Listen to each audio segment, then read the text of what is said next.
I believe that this fight against vouchers and this fight against the billionaires for our public schools is the wellspring in Texas that is going to shift the politics in this state. I believe this is going to be an awakening. Not so much Democrat versus Republican, but more a populist movement where now we have everybody versus the billionaires and the private equity companies and the multinational corporations that are bilking our communities for all they're worth. We recognize that we are all in this sinking ship together, and sometimes politicians use what divides us so that they can enrich themselves at our expense, distract us from the grift, graft, and greed. I am done with politics as usual, and so is every Texan I know. It is broken. State Representative Gina Hinojosa of Austin from the floor of the Texas House. Private school voucher legislation passed by the House last week is likely to be confirmed by the Senate this week on its way to the governor's desk. It's Wednesday, April 23rd, 2025, and this is the Progress Texas Daily Dispatch, rapid response on the breaking news stories Texas progressives need to know. I'm Chris Mosier. We recall from last week that, as reported by the Texas Tribune, a pact of sorts said to have been signed by at least 50 Texas House Democrats pledging unity to kill any constitutional amendments that the Republican majority wants to place before the voters this session in retribution for the majority's refusal to do the same with vouchers, to let the people decide. As we've mentioned, to pass an amendment and get it on the ballot, the GOP needs 12 Democrats to go along. And if 50 of those 62 Democrats have dug in against an amendment, only one of the remaining 12 would be needed to vote no and sink it. We've been waiting with great curiosity since to see this list of 50 Democrats, and none has yet materialized. But House Republicans appear to be well aware of this threat. Adam Schwager at KXAN-TV in Austin says yesterday the House was set to discuss and likely vote on House Joint Resolution 31, kind of a boring item really, dealing with property tax exemptions for farmers that had unanimously passed the House Ways and Means Committee. But instead of moving forward yesterday, House Speaker Dustin Burrows postponed the vote, potentially out of worry that the Dems would exercise this power and vote it down. Perhaps an early test of Democratic resolve. There are amendments coming up that are a much bigger deal to the GOP and to Governor Abbott, among them Senate Joint Resolutions 1 and 5 that have to do with denying bail to defendants accused of felony sexual offenses, violent offenses, or human trafficking. The governor's office is already trying to spin the Democrats' reaction to the passing of Abbott's private school voucher scam as being soft on crime, predictable as ever. When asked about whether or not the Democrats have actually committed to killing GOP amendments for the rest of the session, the House Democratic Caucus says via a statement, quote, Democratic members of the Texas House may be in the minority, but we will use the tools we have to protect the independence of the House and ensure the voices of the millions of Texans we represent are heard and respected in this chamber, unquote. We will most definitely be watching how Democratic House members vote on amendments as the remainder of the 89th Texas legislative session plays out. Meanwhile, other controversial legislation is making its way through the process. Eleanor Klibanoff of the Texas Tribune writes that SB 31, being promoted as an effort to clarify Texas's abortion laws for doctors, but seen as both insufficient to abortion rights advocates and a potential gateway to even harsher restrictions, has passed out of a Senate committee after undergoing amendments designed to address those concerns. For example, language has been included establishing SB 31's neutrality on the question of whether pre-Roe statutes concerning abortion in Texas are in effect. Reproductive rights advocates had expressed concern that those old laws could be revived as SB 31 amends them.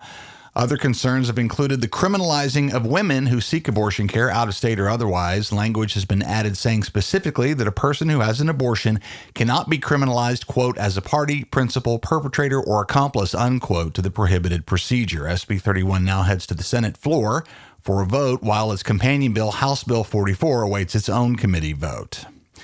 To D.C. for some old-fashioned Southern fried racist hate from a Tennessee lawmaker directed towards one of our most beloved Texas congressmen. Io Dodds at The Independent writes on comments made on a Christian podcast, no less, by Congresswoman Diana Harshbarger, who, to the great laughter of her host, joked about 77-year-old Texas Democrat Al Green in terms that civil rights experts have long considered a racial slur, referring to Congressman Green's cane and accusing him of using it as an unnecessary prop that might be concealing a gun.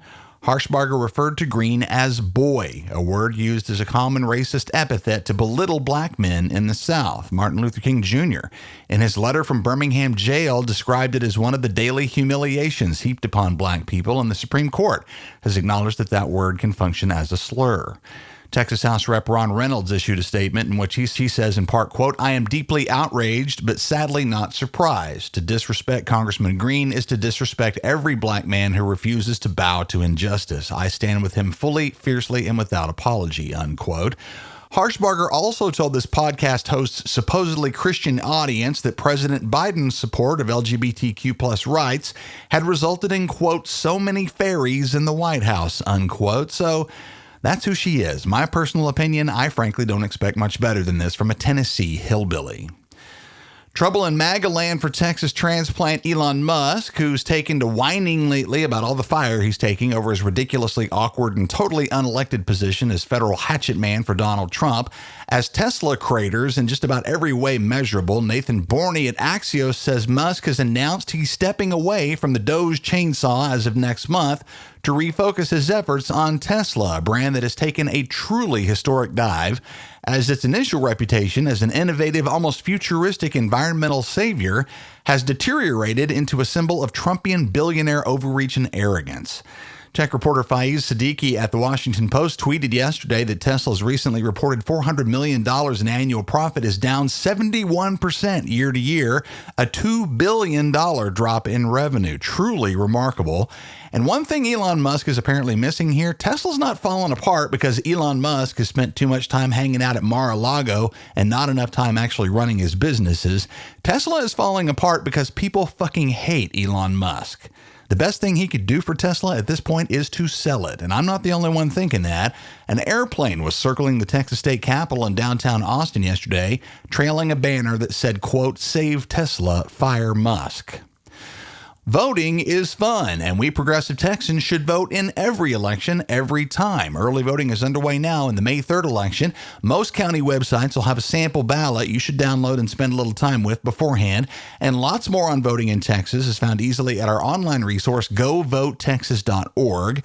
Early voting continues through Tuesday, April 29th, and Election Day, again, is coming up on Saturday, May the 3rd. San Antonio and Austin friends, Progress Texas is proud to welcome San Antonio Mayor Ron Nierenberg as our guest for a live podcast taping at our Party for Progress on Tuesday, May the 6th, and you're invited. We look forward to a long overdue visit to Alamo City. Again, mark that date, Tuesday, May 6th, live pod taping with Mayor Ron Nierenberg and good fun with you in San Antonio. See the show notes and get your tickets right now. Thanks very much to Austin Kaplan and the Kaplan Law Firm, Nicolette Ardiente, Shannon Hernseer, Will Judy, Tracy Miller, Jeremy Nelson, Julianne Reeves, Holly Taylor, and more for their generous support of our San Antonio Party for Progress. Our mission at Progress Texas is to counter the conservative disinformation machine, but they far outmatch us in funding. Oil and tech billionaires and religious right-wing activist groups spend a lot of money keeping their audiences in the dark. If you've come to appreciate the light that we shine on important political news in Texas on a daily ongoing basis, please know that our regular everyday listeners form a key component of our funding, and if that's you, we could use your support as a monthly contributor, and no amount is too small. Go to progresstexas.org/donate like Eldo Bergman, Scott Poorman, and Marta Crawford all have lately. We appreciate all of y'all very much. While you're at the website, hit our web store too. Y'all means all Revolution and our most popular Humans Against Ted Cruz t-shirts, all union printed right here in Texas, are waiting for you now at progresstexas.org. That's the Progress Texas Daily Dispatch for this Wednesday, April 23rd, 2025. Links to all of these original stories can be found in our show notes. Progress Texas is a nonprofit rapid response media organization promoting progressive messages and actions. While campaigns come and go, we're the permanent home for progressive media and action in the Lone Star State. I'm Chris Mosier. Thanks so much for listening. Have a great day. We'll see you again tomorrow morning.